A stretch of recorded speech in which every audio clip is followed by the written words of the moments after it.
Hello, my name is Simon Owens, and you're listening to The Business of Content, the podcast about how publishers create, distribute, and monetize digital content.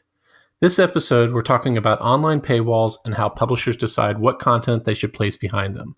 For more than a decade, publishers attempted to grow ad-supported businesses that depended on massive scale and distribution of free content. But in recent years, many have acknowledged that purely advertising-based business models simply don't work in a world in which Facebook and Google are vacuuming up nearly all ad dollars that migrate online. So they've begun asking their readers to pony up, launching various forms of paywalls that require paid subscriptions for those wanting to access gated content. There are three kinds of paywalls that have emerged. There's the hard paywall, where virtually all content is gated up. There's the metered paywall, where the user gets access to a certain number of free articles before the paywall is triggered.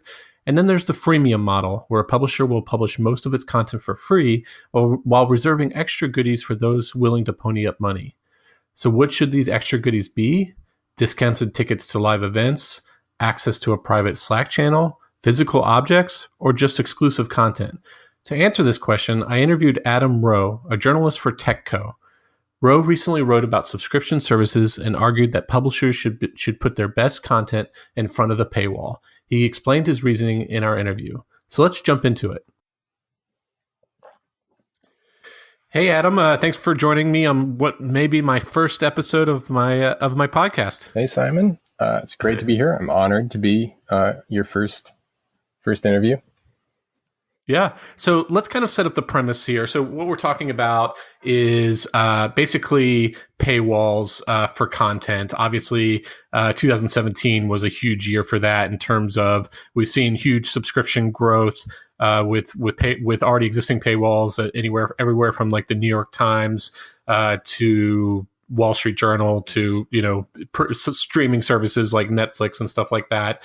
And then also, a real rise to prominence of things like Patreon and other platforms that allow basically everyday content creators like me, like basically launch our own subscription platforms without having to have a lot of like tech know-how to do it.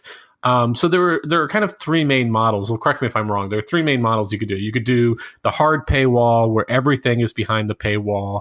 And something like The Information, which is like a great tech publication, costs like $300 or $400 a year. They publish nothing in front of their paywall. You just basically have to be in the club or you're not in the club. And then like another example would be something like the Financial Times. Everything is behind the paywall. Then there's the metered paywall, where basically you get anywhere from, it's whatever the publisher sets, but usually anywhere from 5 to 10 articles a month. And then the publication tracks your cookies. And then once you hit that limit, after that, you get basically a pop-up saying, if you want to read any more, you have to subscribe.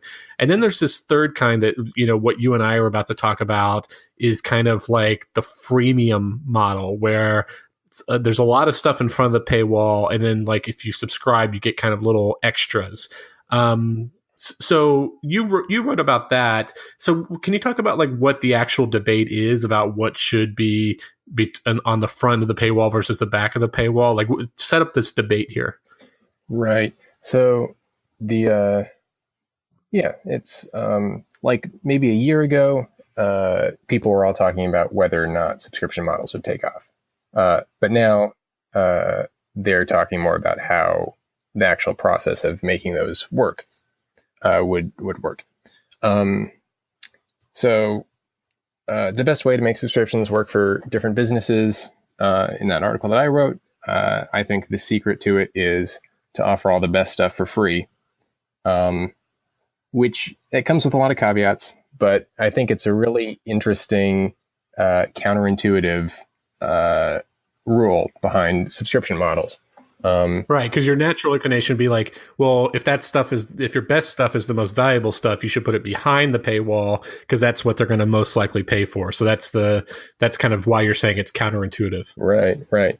And it is that is true for some models. People naturally think they need to save the absolute best stuff for the paying customers, and they kind of divide the customers into those two groups of low priority customers and high priority customers. So I would argue that's the wrong way to think about it. You should actually split them into casual audience and obsessive audiences. And the way that would work is the casual audiences are the ones who are going to want as much benefit as possible for as little money as possible. They're going to love getting 90% of your best stuff for nothing. And as a result, they'll spread the word about how awesome you are and how awesome your service is. So what those audiences are good for is for widening your funnel for potential subscribers. So they're still very useful, even though you're not making money directly off of them. But the other side of the coin would be the obsessive audiences, and they love 90% of your stuff, but what they really want is that extra 10%. They're completists, and they're willing to pay for that extra little bit just so that they can have the complete set. They can have everything that you have to offer. These are the same sorts of people who still buy Blu-rays or DVDs nowadays, because you can watch The Fellowship of the Ring on Netflix if you want, but a lot of people are interested in getting the physical copy because they want the bonus material. If you look at it objectively, a few audio commentaries are worth less than the actual film. They're kind of beside the point. They're supplemental. But a more obsessive fan is willing to pay a lot more just to get it. So this is like, this more obsessive fan, like they make up a very small percentage of your overall audience. So the goal is to get, with your free content, widen that funnel as much as possible.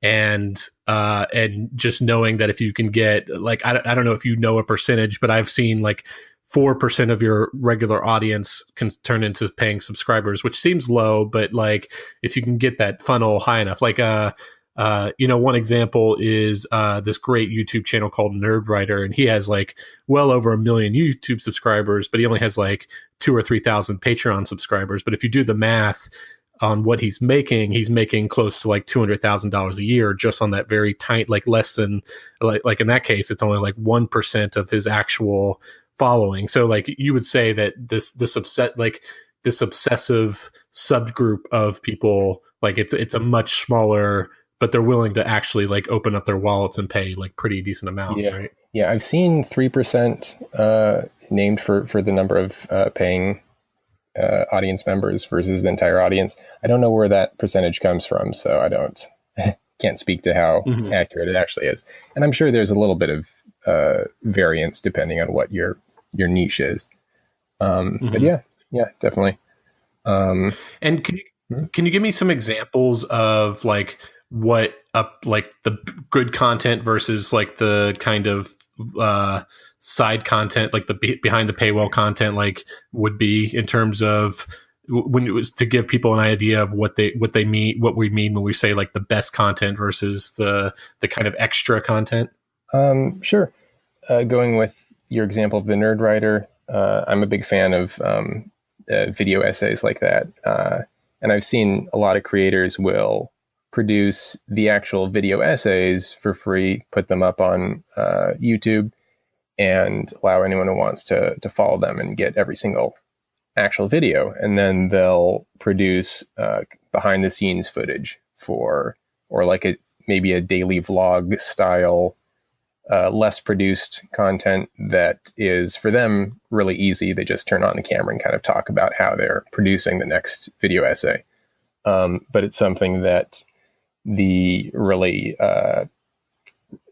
interested audiences would want to have because it kind of builds a stronger connection than just watching the final product. I've seen some artists who do that as well. They'll set up a video that can track how they're going about creating a painting or something in Photoshop or whatever. And then they can talk to their audience members as they're making it. Yeah, I did a big article about podcasters on Patreon several months ago and interviewed several of them. And like most of them, what they'll do is they'll do the main podcast, the thing that's like the big that everybody loves. And then the stuff that they put behind the Patreon paywall will be like, I interviewed these people behind this big pop culture podcast, and they'll just basically record little 5-minute solo podcasts, and those are kind of like the little kind of extra content. Another thing I see a lot of people doing that don't take that much extra of a lift is like a lot, like if you pay, you get access to like a private Facebook group or a private Slack group. And that takes even less work on the content creator, because they just need to pop into those threads like maybe like once a day or something like that and contribute.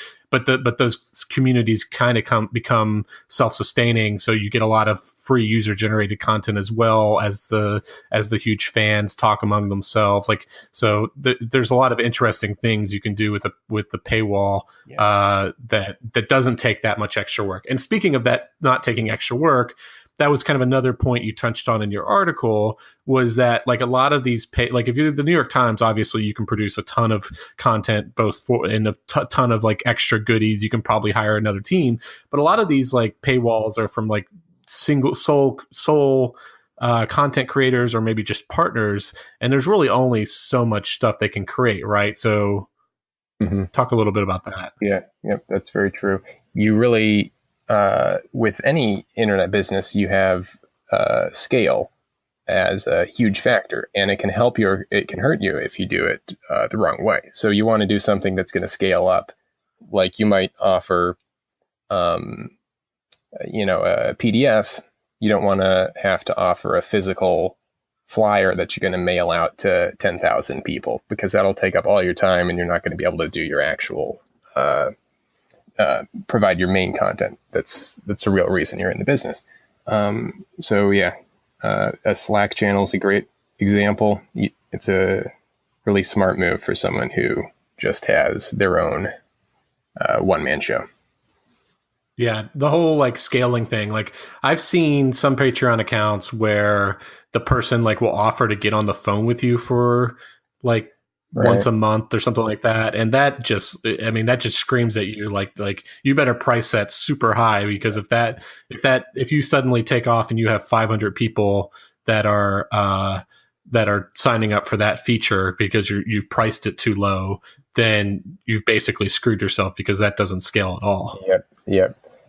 I've thought about that before. I would price it at like $1,000 a month or something, and then nobody would get it. So no one would get it. Like maybe your 2 or 3 most hardcore fans or something like that. Yeah.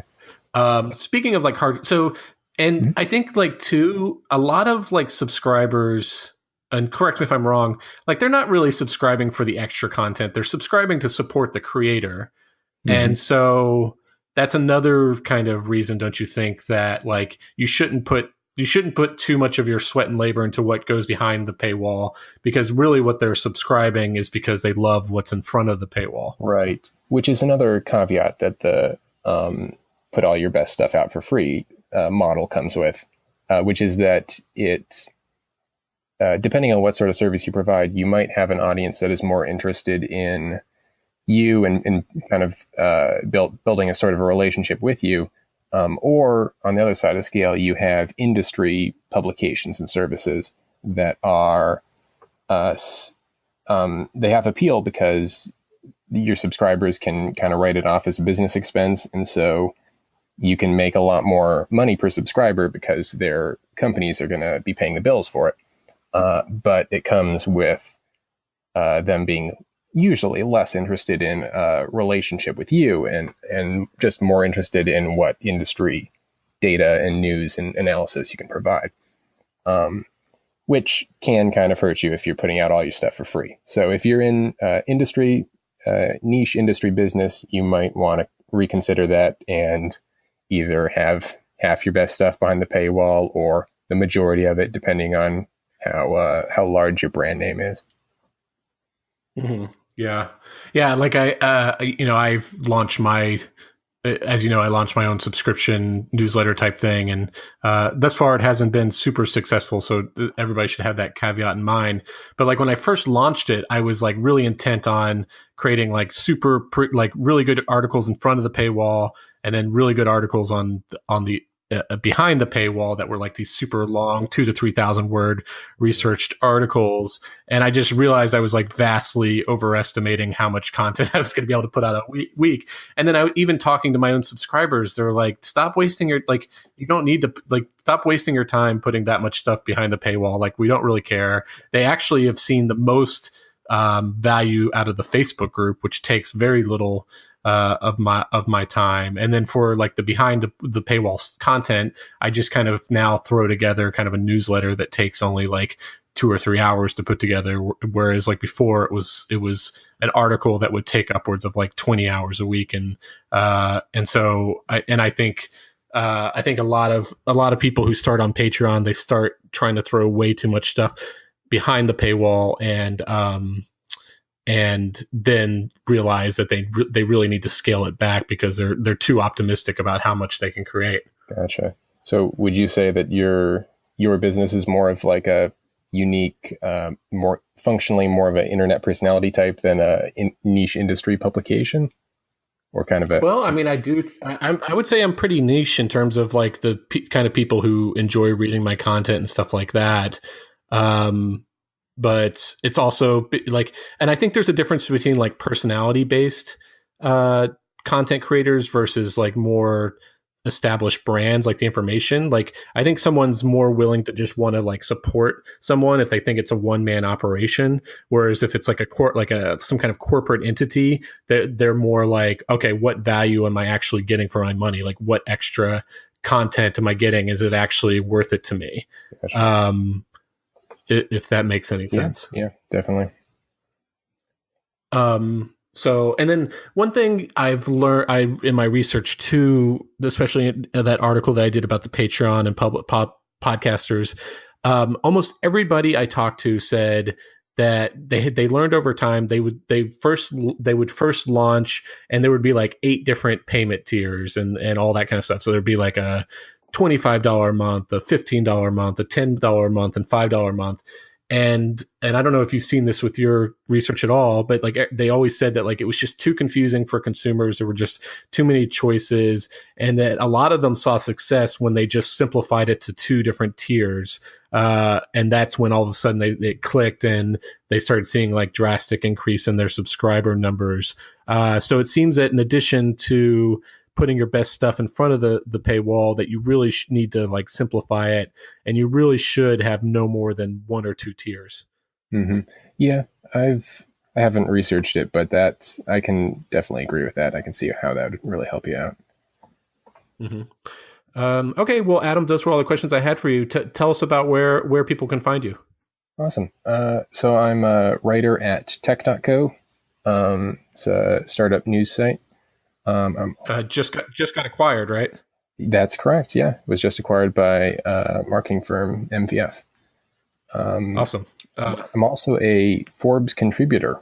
It's pretty new too. I write on the business of storytelling and the publishing industry. Oh, nice. That's awesome. Yeah. And I'm on Twitter. Should I drop my Twitter handle too? Yeah, definitely. At Adam R. Rowe. Awesome. All right. Well, thanks so much. And we'll definitely want to have you on again sometime. Awesome. Yeah, I'd love to come back on. Thank you so much, Simon. Well, that's all we have for you today. Thanks for joining us. And make sure to subscribe to The Business of Content on iTunes, Overcast, Stitcher, or wherever you get your podcasts.